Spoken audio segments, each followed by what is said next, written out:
স্কুলে না গিয়ে বেতন না নেওয়ার অভিযোগ 500 শিক্ষকের বিরুদ্ধে।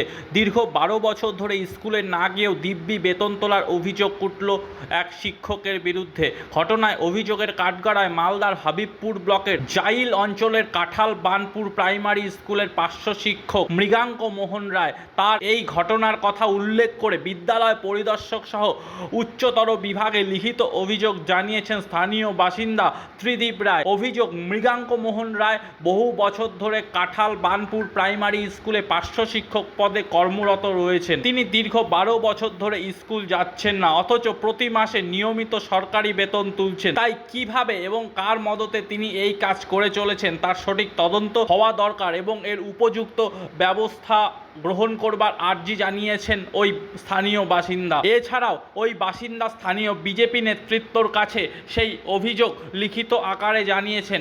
যদিও এ বিষয়ে সমস্ত অভিযোগ অস্বীকার করেছেন কাঁঠাল বানপুর প্রাইমারি স্কুলের 500 শিক্ষক মৃগাঙ্ক মোহন রায়। তার বক্তব্য, তিনি 2025 সালে শারীরিক অসুস্থতার কারণে কয়েক মাস স্কুল যেতে পারেননি, কিন্তু তার বিরুদ্ধে দীর্ঘ 12 বছর স্কুলে না এসে বেতন তোলার যে অভিযোগ আনা হচ্ছে তা পুরোপুরি ভিত্তিহীন। আমরা অভিযোগ করছি জাজল জিপির কাঁঠাল বানপুর প্রাথমিক বিদ্যালয়ের একজন প্যারা টিচার ছিলেন, তার নাম মৃগাঙ্ক মোহন রায়।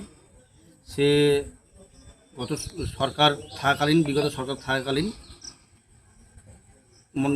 মিনিমাম 12 বছর সে স্কুলে যায়নি। স্কুলে না গিয়ে সে বেতন নিয়েছে। তার বিরুদ্ধে আমরা কমপ্লেনটা আমরা করেছি এসআই হাইওয়ে সার্কেলে করেছি এবং ডিওকে।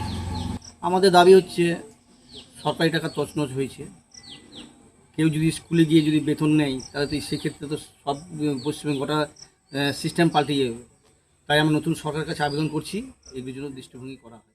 দেখেন, আমি সত্যি কাঁঠাল বানপুর স্কুলে 500 শিক্ষকের কাজ করি 2008 থেকে। আর এই যে 12 বছর আমি স্কুলে যাইনি, এটা সম্পূর্ণ ভিত্তিহীন কথা। কারণ 12 বছর স্কুলে কেউ যাবে না, বেতন নিবে, এটা একদম মানে কোনো ডিকশনারিতেই নেই আমাদের যে স্কুল ডিপার্টমেন্টের আছে। হ্যাঁ, আমার বিরুদ্ধে একটা কমপ্লেন ওরা করেছে, যেটা আন্ডার প্রসেস আছে, যে ইনকোয়ারি হচ্ছে। এমনকি এটাও ঠিক কথা যে হ্যাঁ, আমি হয়তো কিছু মাস আমি যেতে পারিনি 2025 সালে, যেটা আমার একটা শারীরিক অস্ত্রোপচার হয়েছিল। অস্ত্রোপচারের পর আমি কিন্তু যেতে পারিনি। আর যে কো মাস আমি যাইনি সেটা আমি বলেছি যে আমার যেটা ডিপার্টমেন্ট সিদ্ধান্ত নেবে আমি সেই হিসাবে আমি ওটা যা সিদ্ধান্ত নেবে আমি সেটাই মেনে নেব। তার থেকেও বড় কথা হচ্ছে যে বললেন যে আমার বউ যেরকম প্রধান, এটা বাস্তব কথা যে আমার বউ তৃণমূলের প্রধান জাজল গ্রাম পঞ্চায়েতের। তো এটা একদম সম্পূর্ণ একটা রাজনৈতিক ব্যাপার নিয়ে ওরা একটা চাপ সৃষ্টি করার জন্য করেছে এবং বহুবার আমাকে ফোন করে হুমকি, অঞ্চলে এসে প্রধানকে হুমকি, এমনকি অনৈতিকভাবে অত্যাচার করার চেষ্টা করছে যাতে আমরা প্রধান থেকে রিজাইন দিয়ে দিই। যারা কমপ্লেন করেছে ওখানে আমি তো কমপ্লেনটা দেখিনি যে কে করেছে, কিন্তু আমার যেটুকু আইডিয়া যারা অঞ্চলে গন্ডগোল করতে এসছে বা ফোনে যারা আমাকে হুমকি দিয়েছে তারা এটা করেছে। দেখুন, আমাদের কাছে যে কমপ্লেন কপিটা এসছে এটাতে বিগত সরকারের প্রাক্তন যুবনেতা জাজল জিপি বাড়ি, উনি বিগত 12 বছর যাবৎ স্কুলে যান। স্কুলে না গিয়ে উনি বেতন তুলেছেন, সরকারের অর্থ তছরূপ করেছেন। যেহেতু উনি নিজে যুব নেতা প্লাস উনার ওয়াইফ ওই জাজল জিপির প্রধান, এই ক্ষমতার তারা অপব্যবহার করেছে। এই তৃণমূল সরকার যারা আগে ক্ষমতাতে ছিল, সরকারের ক্ষমতায় থাকায় তারা ক্ষমতার অপব্যবহার করেছে।